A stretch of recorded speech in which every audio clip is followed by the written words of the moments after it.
हैं। तो जिस विषय पे आज आपसे बात होने जा रही है वह है प्रभु का दिन, जिसका इंग्लिश ट्रांसलेशन आपके बीच में रखा है the day of the Lord. Okay ना, ऐसा लिखा है, आपके बीच में रख दूं, ऐसा लिखा है कि बाइबल के इतिहास को लिखते वक्त एक बात पर बहुत जोर दिया गया था, और वो जोर दिया गया था इस शब्द पर। लिखा है प्रभु का दिन, the day of the Lord. इतिहास को लिखते वक्त, बाइबल की इतिहास को लिखते वक्त किस किस ने लिखा है, वो कौन कौन लोग हैं, एक एक कर आपके बीच में रखूंगा। ये इंपॉर्टेंट क्यों है मैं आपके बीच में अभी से बता दूं, जो कि आपको चित्र दिखाकर भी बताऊंगा कि परमेश्वर फर्स्ट सेंचुरी से लेकर अभी तक, जिसको कहते हैं 21st सेंचुरी, 21वीं सदी तक, उस एक दिन का इंतजार कर रहा है जिसको कहते हैं प्रभु का दिन। और जिस दिन प्रभु का दिन आएगा, लिखा है कि वो दिन पृथ्वी का आखिरी दिन होगा। ओ कर सकते हैं डैनियल भाई, ऐसा कैसे हो सकता है? जिसको हम 2000 साल से देखते आ रहे हैं, सब कुछ ठीक चल रहा है, तो अचानक से क्या उस दिन जिसको कहते हैं प्रभु का दिन, तो क्या वो दिन, उस दिन पृथ्वी रुक जाएगी? जी हाँ, पृथ्वी रुक जाएगी। आपको पता है क्यों? जिसको हम विश्व कहते हैं, जिसको हम अर्थ कहते हैं, पृथ्वी कहते हैं, और जहां पे 24/7 इंसान, 800 करोड़ का आबादी वाला इंसान 24/7 चल रहा है, काम कर रहा है, सो रहा है, खा रहा है, आ रहा है, जा रहा है, एक दिन रुक जाएगा। क्या ये पॉसिबल है? जी हाँ, ये पॉसिबल है।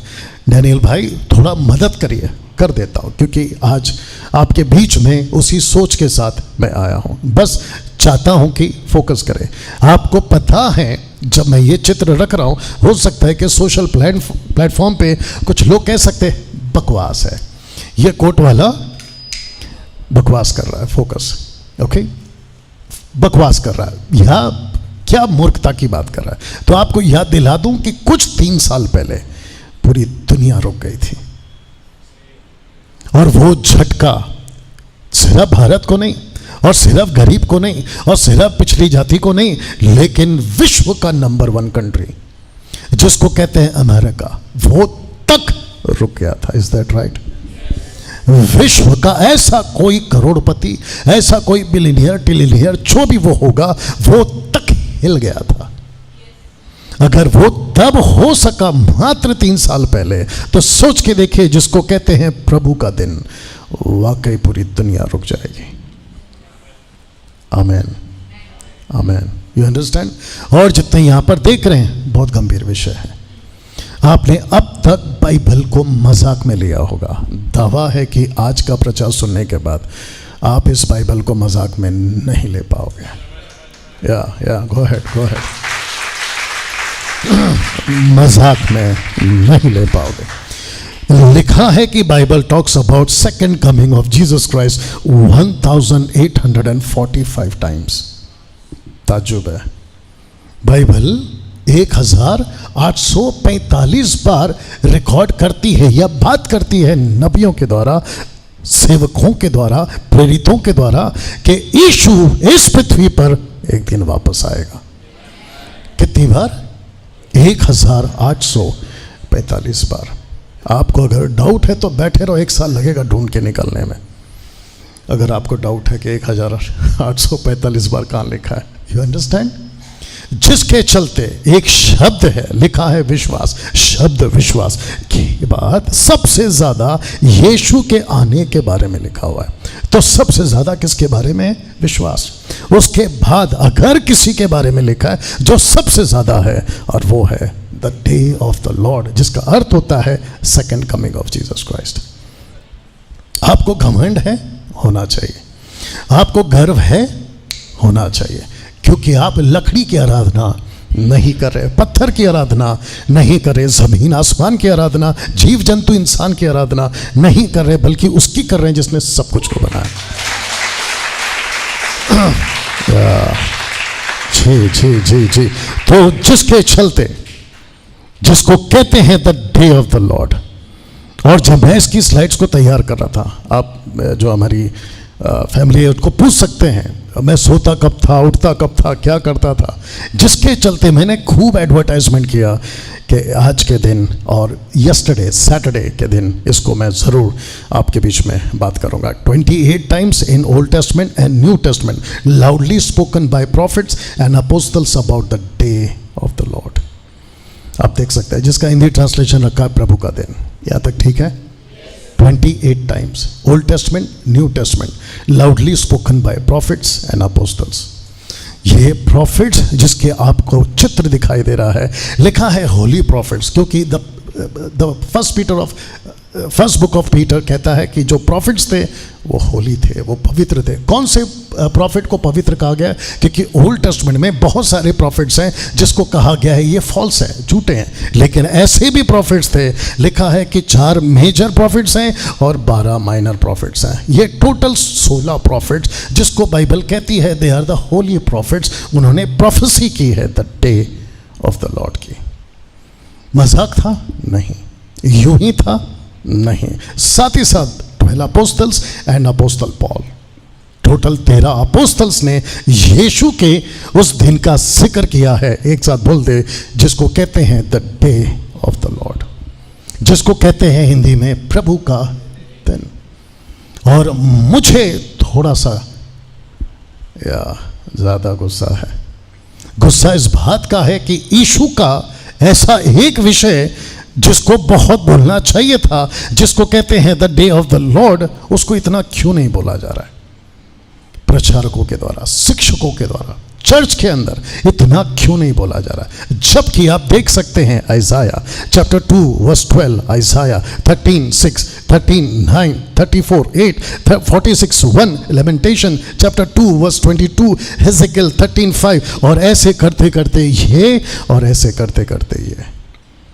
अब आप सोच के देखिए कि इतने सारे लोगों ने आपकी बाइबल, जिसको कहते हैं प्रभु का बाइबल, प्रभु का वचन, द वर्ड ऑफ गॉड, जिसके अंदर इतनी बार लिखा है the day of the Lord, उसको क्यों नहीं बोला गया? और एक व्यक्ति जिसने बड़े जोरों से बोला है, आपके बीच में रखने जा रहा हूं। 2 पीटर चैप्टर 3 वर्स 10 में वो कहता है कि प्रभु का दिन, उस दिन, जोर से पढ़ सकते हैं, लिखा है कि उस दिन आकाश बड़ी हड़हड़ाहट के शब्द से जाता रहेगा, तत्व बहुत तप्त होकर पिघल जाएंगे और पृथ्वी और उस पर के काम जल जाएंगे। आपका आवाज बुलंद चाहिए नेक्स्ट टाइम। इसका अर्थ क्या है? पतरस कहता है दूसरा पत्र 3:10 में कि उस दिन जिसको कहते हैं, जोर से, प्रभु का दिन, जिसको कहते हैं प्रभु का दिन, कहता है कि आकाश बड़ी हड़हड़ाहट के साथ शब्द से जाता रहेगा, तत्व पिघल जाएगा, पृथ्वी के काम जल जाएंगे। तो सोच के देखिए, जिससे पूरी सरकार और जिससे पूरा किंगडम, अलग अलग शहर का, स्टेट्स का, कंट्रीज का, बिल्कुल शांत बैठा है इस बात को ना जानकर। चर्चेस इस बात को ना जानकर, 90% चर्चेस इन बातों को नहीं जानते। क्यों डैनियल भाई, क्यों? क्योंकि फुर्सत कहाँ है आशीषों से, फुर्सत कहाँ है ब्लेसिंग से, फुर्सत कहाँ है चंगाई छुटकारा से, फुर्सत कहाँ है कि अमेरिका का, ऑस्ट्रेलिया का, इसका उसका, कनाडा का वीज़ा दिला दो। किसको फुर्सत है कि आप अपना जीवन जी रहे हैं और यीशु के पास आते हैं? बीच में मैंने कहा था, यीशु के पास भी आते हैं तो तब आते हैं जब उसके लिए उससे मतलब हो, आशीष की मतलब हो, चंगाई की मतलब हो, छुटकारा का मतलब हो।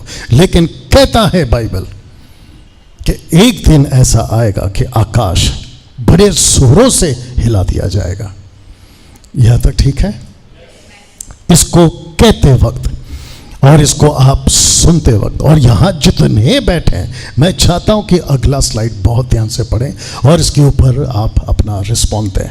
और वह यह है कि बहुत भारी पड़ने वाला है प्रभु का दिन मानव जाति पर। आप जब इसको सुन रहे हैं, मुझे नहीं पता क्या फील हो रहा है, लेकिन जब मैं इसको बना रहा था तो मैंने कहा कि बाप रे, अगर वो आ गया, या अगर वो अभी हो गया, सबका ध्यान है, अगर वो अभी हो गया तो कैसे बचेगा कोई? लिखा है कि भारी पड़ने वाला है, मुंबई की भाषा में भारी पड़ने वाला है। पड़ोस वाली की तरफ हल्के से उसकी तरफ कोनी मार के उसको देखो और उसको सिर्फ इशारे से कहो, देखा ये वाला। ऐसा इशारा करते ना, देखा क्या, ऐसा वाला करिए उसको। यहां तक ठीक है? कुछ लोग हैं फेसबुक, यूट्यूब, सोशल प्लेटफॉर्म और आपस में मसीह के लोग भी कहते हैं कि है, एक साथ कर सकते हैं, है, ये सब नहीं होने वाला है, ये सब नहीं होने वाला। उनको ऐसा लगता है कि ये कोई चंदा मामा की कहानी है। उनको ऐसा लगता है कि अरे ये पादरी लोग बोलते रहते हैं। पहली बात तो मैं पादरी नहीं हूं, यू अंडरस्टैंड? पीछे बच्चे सब ठीक हैं या? ये सब ऐसे ही नहीं लिखा गया। तो जिसके चलते एक इशारा आपको मैं दिखा रहा हूं और मैं चाहता हूं कि अगर वो तब हुआ था तो ये भी जरूर होगा, पता नहीं कब, लेकिन होगा जरूर। You understand? और वो एक एग्जाम्पल ये रहा आपके बीच में। लिखा है कि सारी भविष्यवाणियां पूरी हो चुकी थी पहले आगमन की। ऐसा कहां है? आप देख सकते हो ऊपर चित्र, ये वाला यहां पे चित्र देख सकते हैं और इस तरफ आप यीशु को देख सकते हैं जो जगत की रोशनी बनकर आया था, जिसको पहला दूसरा पत्रस पहला अध्याय वचन 19 कहता है वह एक दिया है। कौन? यीशु एक दिया है। और यही वजह से ये चित्र आपके बीच में रखा हूं कि सारी भविष्यवाणियां पूरी हो चुकी हैं पहले आगमन के। अगर पहले आगमन की तैयारी और प्रचार और जो भविष्यवाणियां उस वक्त में की जा रही थी, अगर वो पूरी हो चुकी है तो एक दिन यीशु पृथ्वी पर लौटेगा। एक दिन यीशु पृथ्वी पर लौटेगा। He will come back, he will come back. आप शायद इस चित्र को देखकर ताली बजाना भूल गए। अभी नहीं चाहिए, इसलिए आपसे कहा था कि सतर्क रहना है। You understand? यहां कितने लोग हैं जो प्रभु से प्यार करते हैं? अगर आप प्रभु से प्यार कर रहे होते, जो कि मैं आपका प्रूफ देखना चाह रहा था, जब ये चित्र आया था तो तालियां तो बजनी चाहिए थी। और जो यहाँ पे देख रहे हैं कि आपको भी बता दो कि ऐसा बहुत सारा झटका आपके इस दीवार पर आता रहेगा। तो फिर से बता देता हूँ, मौका फिर दूंगा आपको, क्योंकि मैं चाहता हूँ कि आप ये करें, क्योंकि वो वैसा किसी का मोहताज नहीं है, लेकिन हमारा तो बनता है। लिखा है कि सारी भविष्यवाणियां पूरी हो चुकी हैं उस पहले आगमन की। अगर ये प्रोफेसी तब पूरी हो सकती है तो ये प्रोफेसी भी जरूर पूरी होगी।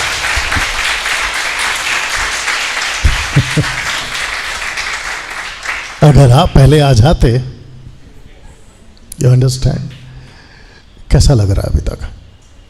और कितने लोग हैं जिनको ये महसूस हो रहा है कि यस, आप अभी स्पिरिचुअल रिलम में, आत्मिक दृष्टिकोण में आप अभी लिफ्ट हो रहे हैं और आपका लिफ्ट अप और होगा और फिर होगा सीधा टेक ऑफ। 2-4 दिन पहले कोई गया था ऊपर, हाँ, आप भी जाओगे अभी आत्मा में सीधा ऊपर, वापस आओगे, वो बात अलग है। नहीं आए तो फिर वहीं मिलते हैं।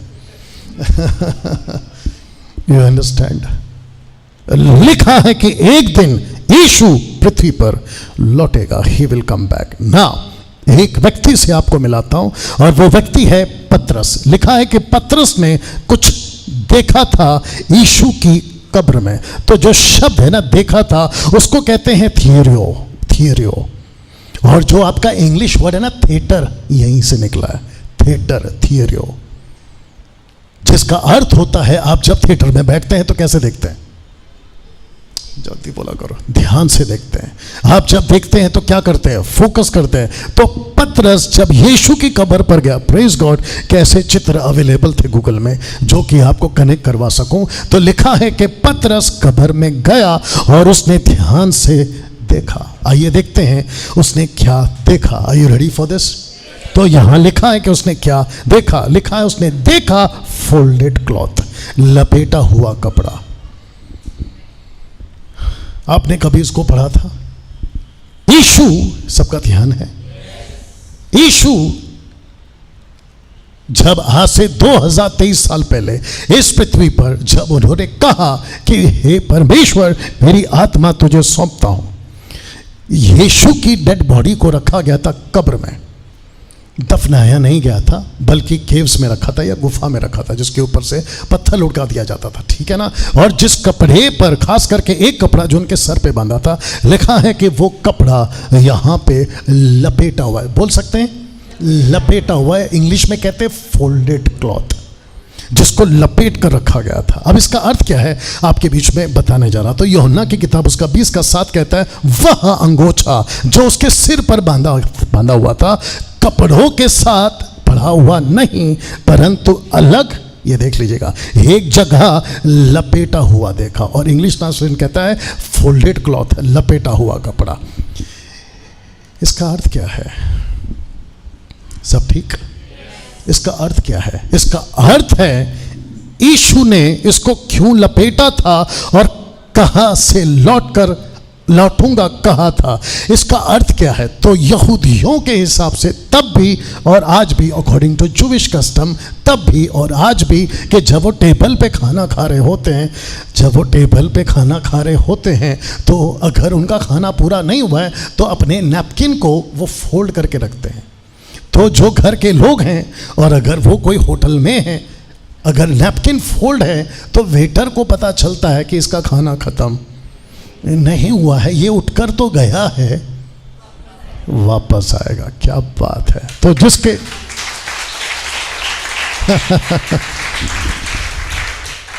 बस कोई ना कोई ऐसा करते रहो। इसका अर्थ है कि यीशु एक दिन लौटेगा। तो मैं तब से आपके बीच में क्या बता रहा हूं, ही विल कम बैक।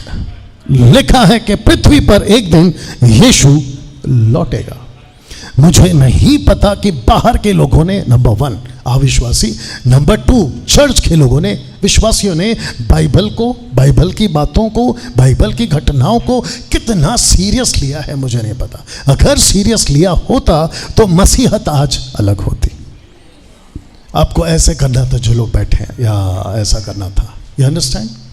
तो जिसके चलते ये मैसेज पतरस ने या पतरस के द्वारा उस वक्त के यहूदियों को मिला था। इसका अर्थ क्या है कि यीशु एक दिन लौटेगा। लिखा है कि यीशु ने इसको क्यों लपेटा था। और आपके नॉलेज के लिए बता दूं कि इस कपड़े को लपेटा यीशु ने ही था, क्योंकि कब्र के अंदर कोई दूसरा नहीं था। तो जब यीशु लपेट रहे थे कपड़े को, तो वो मैसेज दे रहे थे और उनको पता था कि एक लड़का आएगा और उसका नाम है पतरस। और आपके नॉलेज के लिए अभी से बता दो, इसके ऊपर फिर कभी प्रचार करूंगा, कि वो पतरस था जो आंधी तूफान में जब 12 लोग बैठे थे बोट के अंदर, वो पतरस था जिसने पहला कदम बाहर निकाला पानी के ऊपर। ये पतरस ही था कब्र में जो पहले पहुंचा, जबकि यूहन्ना पहले पहुंच चुका था। तो इसको कहते हैं कि मसीहत में कुछ लोग ऐसे हैं जो जुनून रखते हैं, जज्बा रखते हैं, तड़प रखते हैं, बहादुरी रखते हैं और किसी के पाप से नहीं डरते। You understand. बस, और ऐसे ही लोग उस वक्त भी थे, वो काम आए, और ऐसे ही लोग अगर आज होंगे तो काम आएंगे प्रभु के लिए।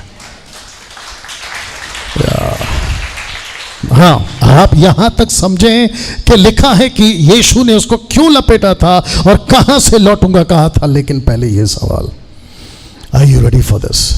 पहला ये सवाल क्या है? लिखा है कि कहां था यीशु 3 दिन तक? वेयर वॉज ही? यीशु कहां था 3 दिन 3 रात तक कहां था? इसके ऊपर बहुत सारी चर्चा हुई है, इसके ऊपर बहुत सारे वीडियोस बने हैं, इसके ऊपर बहुत सारे लोगों ने प्रचार किया है। लेकिन मैं समझता हूं कि जो एंगल आपके बीच में आज दे रहा हूं, आपके YouTube, Facebook और आपके जितने भी सोशल प्लेटफॉर्म्स पर है, कम से कम हिंदी के प्रचार में ये पहला वीडियो होगा परमेश्वर की अगुवाई में। ओके, तो सवाल है कि कहां था यीशु 3 दिन तक? Where was he? वो कहां था? या सबका फोकस। तो लिखा है कि पतरस एक बहुत बड़ी बात का खुलासा करता है। और आप सभी जानते हैं कि पतरस वो था जो यीशु का पहला चेला था। Is that right? पतरस का पहला नाम था शिमोन, जो कि उसके पिता का नाम था, यह उसकी तरफ से दिया गया था। और शिमोन का अर्थ होता है सुनना। उसके बाद जब जीसस की मुलाकात हुई तो जीसस ने उसका नाम अरामिक में चेंज किया। उसका अर्थ होता है, यह नाम रखा गया था कैफा, और कैफा का ग्रीक ट्रांसलेशन है पेत्रोस और इंग्लिश ट्रांसलेशन है पतरस। पीटर हिंदी में है पतरस, और कैफा, पेत्रोस, पीटर। पतरस का मतलब है पत्थर, रॉक। और यह व्यक्ति वो रॉक था जिसके ऊपर यीशु ने कई बातों को जिक्र किया, जिसमें से पतरस मरने से पहले रोम के जेल में एक व्यक्ति था, एक एम्परर था जिसका नाम था नीरो। उसके बारे में बात करूंगा तो बहुत टाइम हो जाएगा। देखो 8 अभी बज गए। इसने इस आदमी को मरवा डाला 64 AD में, जिसकी टीचिंग मैं दे चुका हूं जूम के लोगों को। इस व्यक्ति को एक खुलासा मिलता है और वो खुलासा है कि यीशु कहाँ था 3 रात 3 दिन। ये शब्द को अभी से पढ़ लीजिए जिसका नाम है हेडीज। हेडीज ये ग्रीक ट्रांसलेशन है, ठीक है ना। शीलो हिब्रू ट्रांसलेशन है। तो हेडीज पे जाएंगे, शीलो पे नहीं जाएंगे, शीलोस पे नहीं जाएंगे।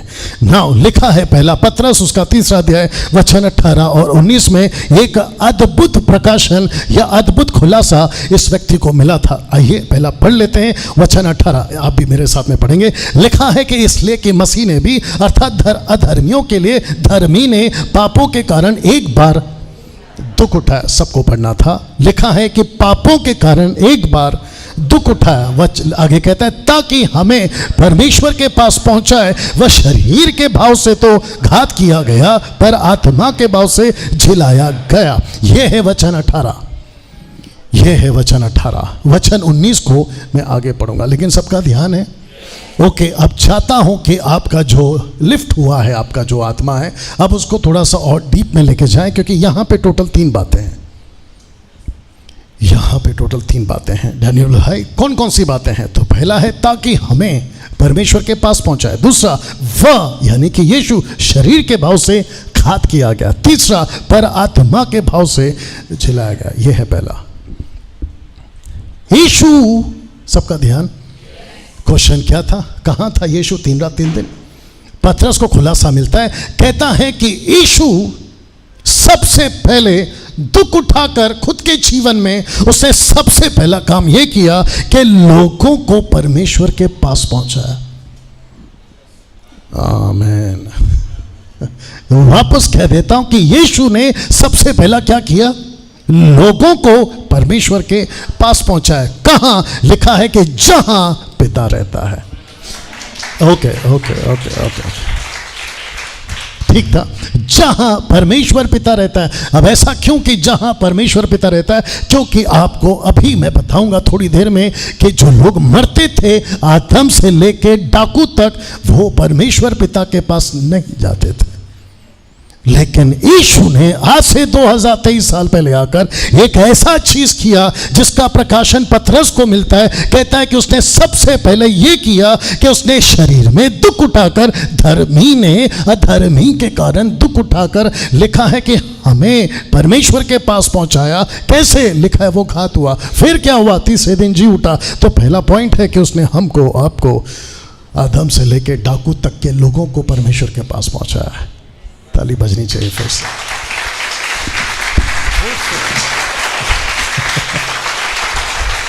बस आजकल वैसे ही बारिश का मौसम है। जो बाइक्स होते हैं वो कभी कभी फ्रीली नहीं चलता है। घर का दरवाज़ा चोक हो जाता तो ऑयल डालना पड़ता है, तो बाहर से मंगाएं। आपकी जो तालिया है ना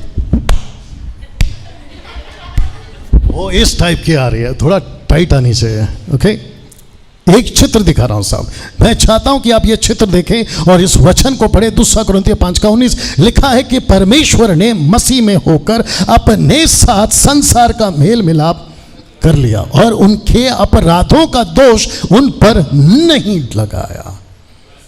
वाह! आप ये चित्र देखो। ये व्यक्ति कौन है? आदम। इसकी नस्लें कौन है? डाकू तक। वो सारे लाखों करोड़ों लोग जो आदम से पैदा हुए लेकिन परमेश्वर पिता तक कभी नहीं पहुंच पाए, क्योंकि मृत्यु ऐसी थी उनके लिए कि उनके लिए परफेक्ट ब्लड की जरूरत थी। वाह! आप बीच बीच में अपना हाथ भी ऐसे कर सकते हैं, कुछ ना कुछ करो, नहीं तो मेरे को ऐसा लगेगा कि बैठे और चल बसे हो। आदम से लेकर डाकू तक जिसको परमेश्वर के पास पहुंचाने के लिए एक परफेक्ट ब्लड की जरूरत थी, और वो ब्लड मैं रखूंगा भी, वो एक व्यक्ति ने अपने आप को देकर दे दिया। तो आदम से डाकू तक परमेश्वर के पास पे पहुंचाने का काम किसने किया? ये चित्र वो नहीं है जिसको हम यीशु का चित्र कहते हैं, ये जस्ट काल्पनिक है, ठीक है ना। इससे भी लाखों गुना खूबसूरत होगा, वो बात अलग है।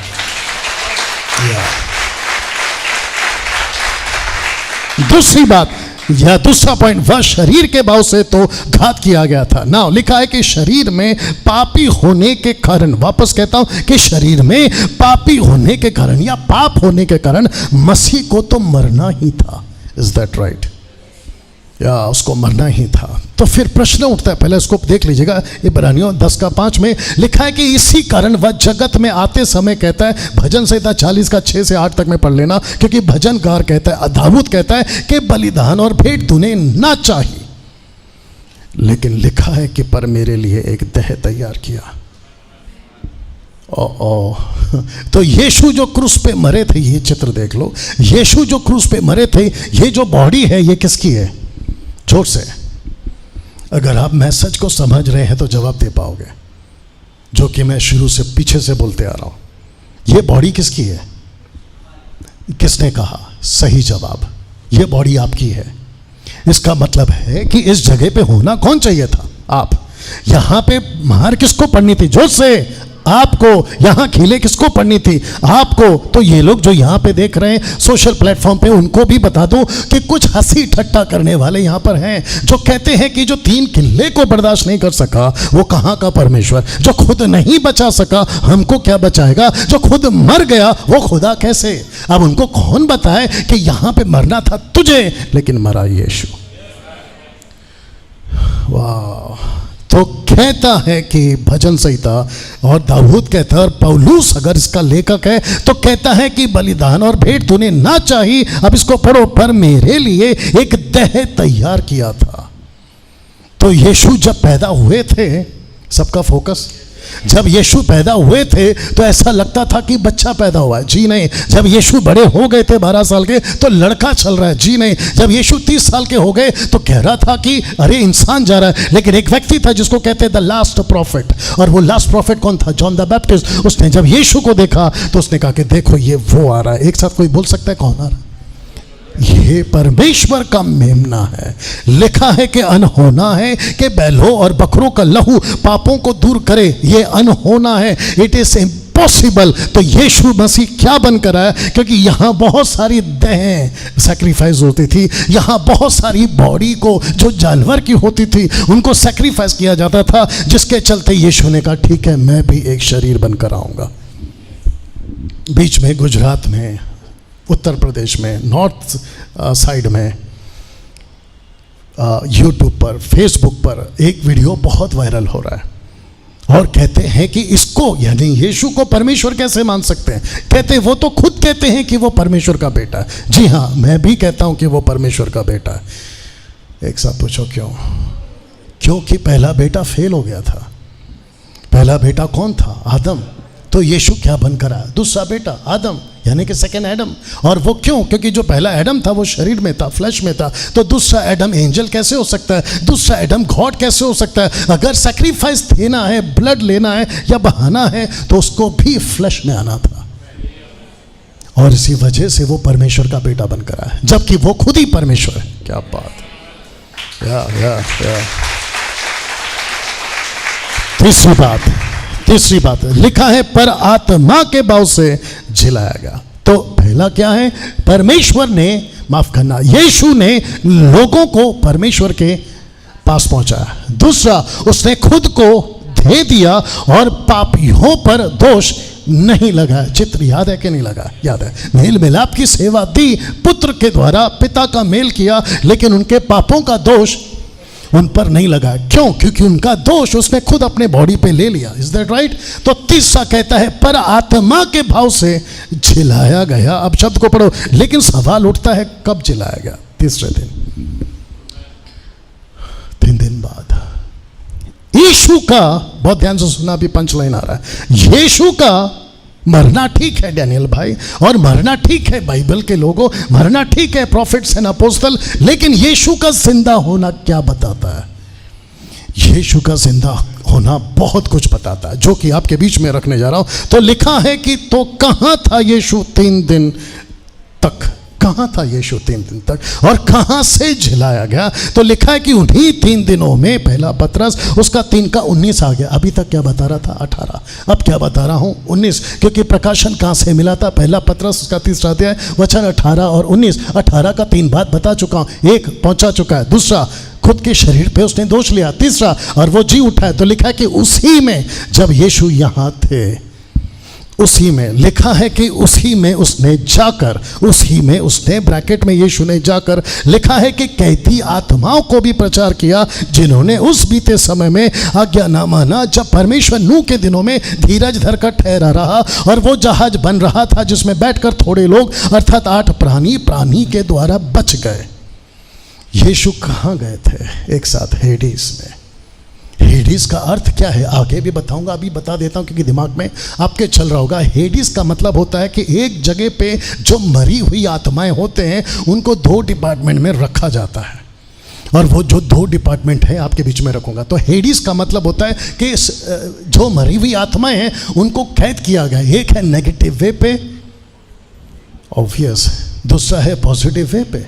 ओके, तो लिखा है कि यीशु ने जाकर उसी में मतलब जब वो मर गए थे उसी 3 दिन में। नाउ डैनियल भाई, किसी एक वचन पे हम डॉक्ट्रिन नहीं बना सकते, तो जिसके चलते सपोर्टिव स्क्रिप्चर रखा हूं इफिसियों 4 का 8 और 10, जो कि बिल्कुल हूबहू पौलुस को यह प्रकाशन मिला। यहां तक सब लोग ठीक है? आइए पढ़ते हैं। लिखा है कि इसीलिए वह कहता है, ये वह कौन है? दाऊद। ये वह कौन है? दाऊद रखूंगा। कहता है, इसलिए वह कहता है वह ऊंचे पे चढ़ा। ऊंचा मतलब क्या? क्रूस। वो ऊंचे पे चढ़ा, बंदियों को बांध ले गया, मनुष्यों को दहन दिए। उसके चढ़ने से और क्या पाया जाता है कि केवल यह कि वो पृथ्वी की निचली जगहों में उतरा भी था। जो उतर गया ये वही है जो सारे आकाश के ऊपर चढ़ भी गया और सब कुछ परिपूर्ण करे। रुको, कहाँ लिखा था? किसने कहा था ये स्टेटमेंट को, जिसको तीसरा स्क्रिप्चर या तीसरा गवाह, क्योंकि कोई भी बात 2 या 3 के गवाह पे सिद्ध होती है। सब लोग ठीक? लिखा है भजन संहिता 68 का 18 में, तू ऊंचे पर चढ़ा, तू लोगों को बंधुआई में बांध ले गया, तूने मनुष्यों को वरना हटीले मनुष्य से भी भेंट ली, जिससे यह परमेश्वर उनमें वास करे। यहोवा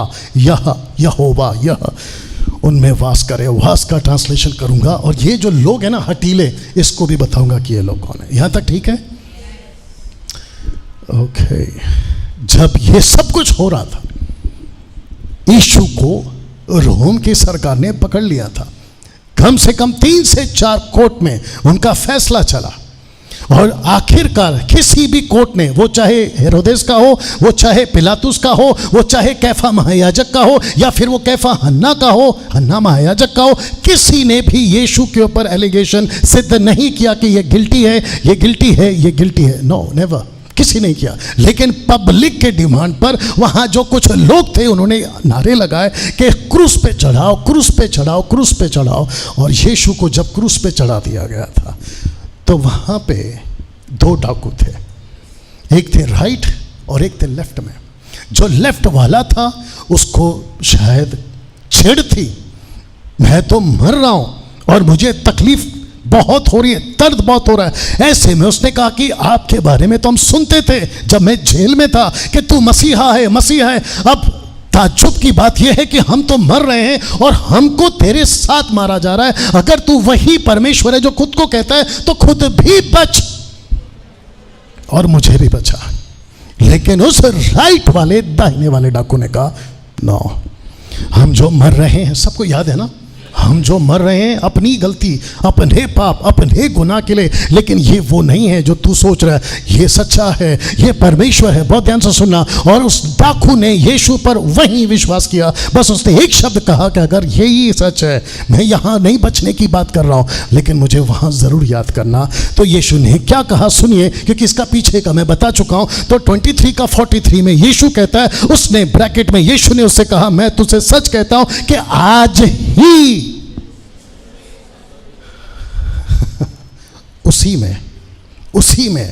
उसी मृत्यु के दिन में इसने कहा, यीशु ने कहा, आज ही तू मेरे साथ स्वर्ग लोक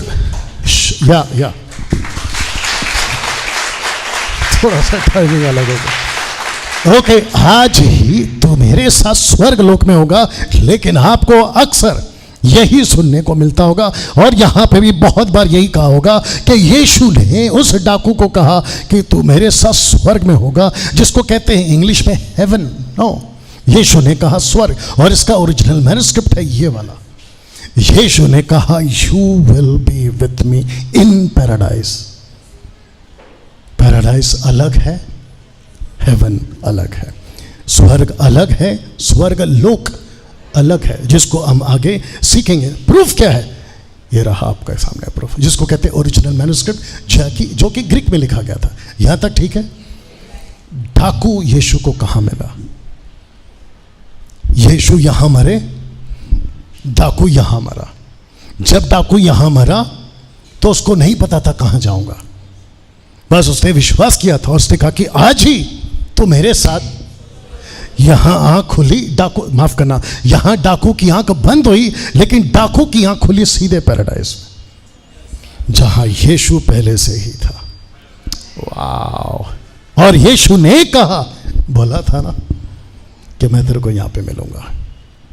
डाकू, जीसस क्राइस्ट, डाकू अपनी पूरी जिंदगी पाप में जिया, अपनी पूरी जिंदगी गुनाहों में जिया, लेकिन लास्ट का 5 मिनट उसने यीशु पे विश्वास किया और यीशु कहता है कि बेटा तू यहां होगा। और आपको पता है, रुको रुको रुको, पंच लाइन तो अभी आएगा। आपको पता है, जब डाकू की आंख वहां खुली तो डाकू ने अपने दूसरे डाकू को दूसरी जगह पे देखा, बोला ओ, और वो वहां कितना पछता रहा होगा जो मैं भी रखूंगा। सोच के देखिए, वो वहां कितना पछता रहा होगा कि 5 मिनट की बात थी कि इसकी निकल पड़ी और मेरी निकल गई। You understand? ऐसा ही होता है। गॉस्पेल सुनाते हैं, कोई सुनता है कोई नहीं सुनता है। जो सुनता है 5 मिनट के बाद में उसका हादसा होता है, और जब वो अपने आप को परमेश्वर के पास में पाता है, कहता है अच्छा हो गया, मैं बच गया। या जल्दी बैठिए और मेरी बात सुनिए। आपने कभी, मुझे देखो, आपने कभी लक नाम सुना है? Luck, lucky, luck, good luck, luck luck.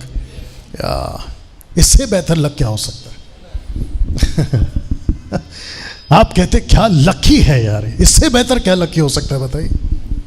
आपने कहा क्या लकी है यार, तेरे को लॉटरी निकल गई, इससे बड़ा लॉटरी क्या हो सकता है बताइए?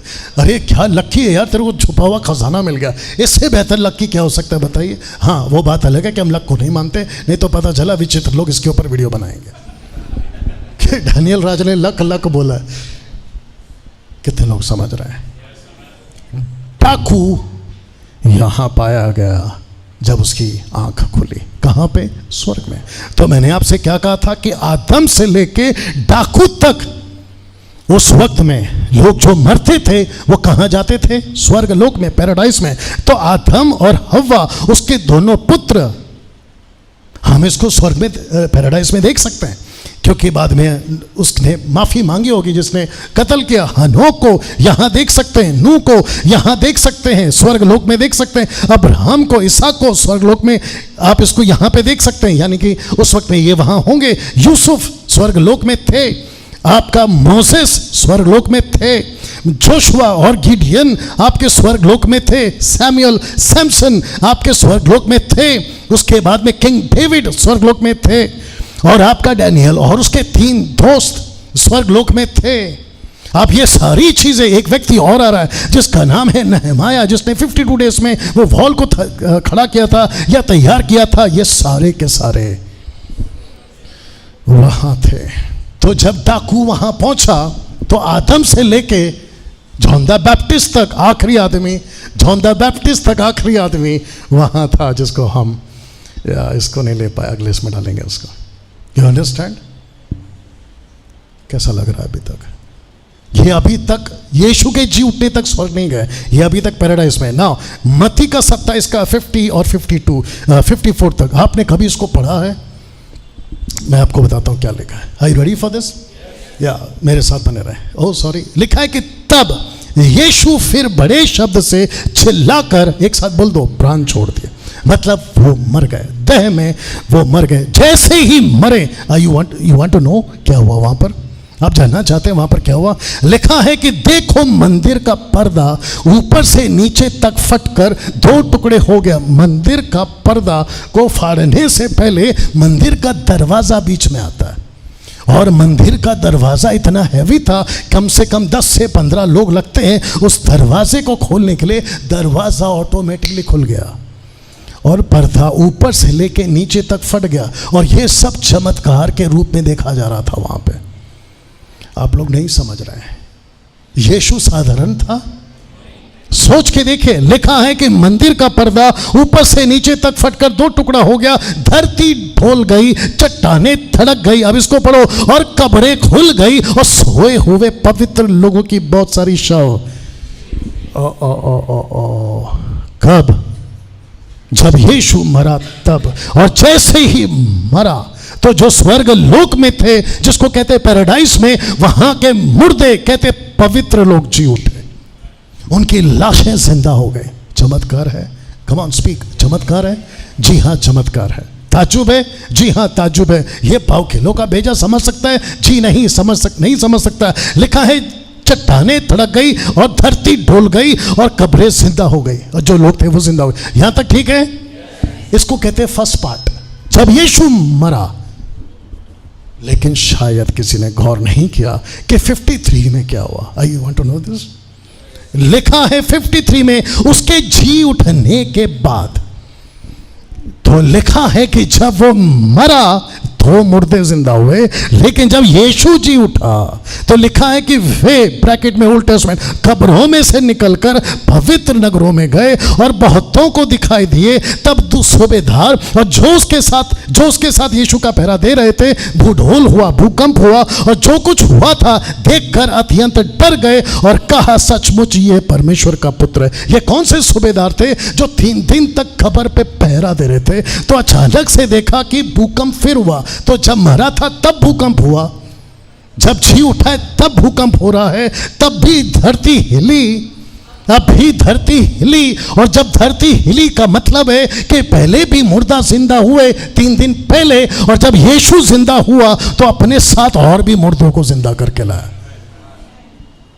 अभी तक क्या पता था कि जब यीशु मरा तब मुर्दे जिंदा हुआ, लेकिन अब जरा ध्यान से पढ़ते तो पता चलता है। आपका मैथ्यू चैप्टर 27 वर्स 53 में न्यू इंटरनेशनल वर्जन के हिसाब से, they came out the tomb from out of the tomb after Jesus resurrection. Yeshu के जी उठने के बाद मुर्दे जी उठे, and went into the holy city and appear to many people, कईयों को दिखाई दिए। अब बताइए, तो पैराडाइज में हो क्या रहा है? यीशु जाता है, डाकू को भी बाहर निकालता है, डाकू से कहता तू भी चलेगा, और आदम से लेकर डाकू तक जितने हैं उन सबको जिंदा करता है। तो लिखा है कि जब मरा तो लोग जी उठे, और जब वो खुद जी उठा तब भी लोग जी उठे। क्या बात है? कैसा लग रहा है? या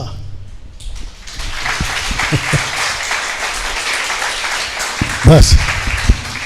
और जितने यहां पे देख रहे हैं आपको भी बता दूं, ऐसा है हमारा परमेश्वर। मैं कल रात को जब स्लाइड्स को हम लोग तैयार करे थे, मैं और नतानियल, तो मैं कह रहा था क्या गजब का, बोला कि नहीं बोला, क्या गजब का परमेश्वर है जिसको हम आराधना करते हैं, जिसको हम मानते हैं। क्या अद्भुत परमेश्वर है। आपको घमंड होना चाहिए। तो फिर करो अभी क्या, अभी अपना हाथ लो, खुद की पीठ को शाबाशी दो और खुद को कहो, क्या क्या बात है यार, मैं तो ऐसे परमेश्वर को मानता हूं। ना तो लकड़ी है, ना पत्थर है, ना प्लास्टिक है, ना चूहा बिल्ली सांप कुत्ता पता नहीं क्या क्या, बल्कि सबको बनाने वाला है। या जोर से या ओके। नाउ अब तक क्या पता चल रहा है कि 3 दिन तक तो यीशु इस कब्र में था। इसका मतलब है उसकी पार्थिव शरीर, डेड बॉडी तो यहां थी, पर आत्मा पैराडाइज में थी, जिसको कहते हैं हेडिस। ओके, यहां तक ठीक है।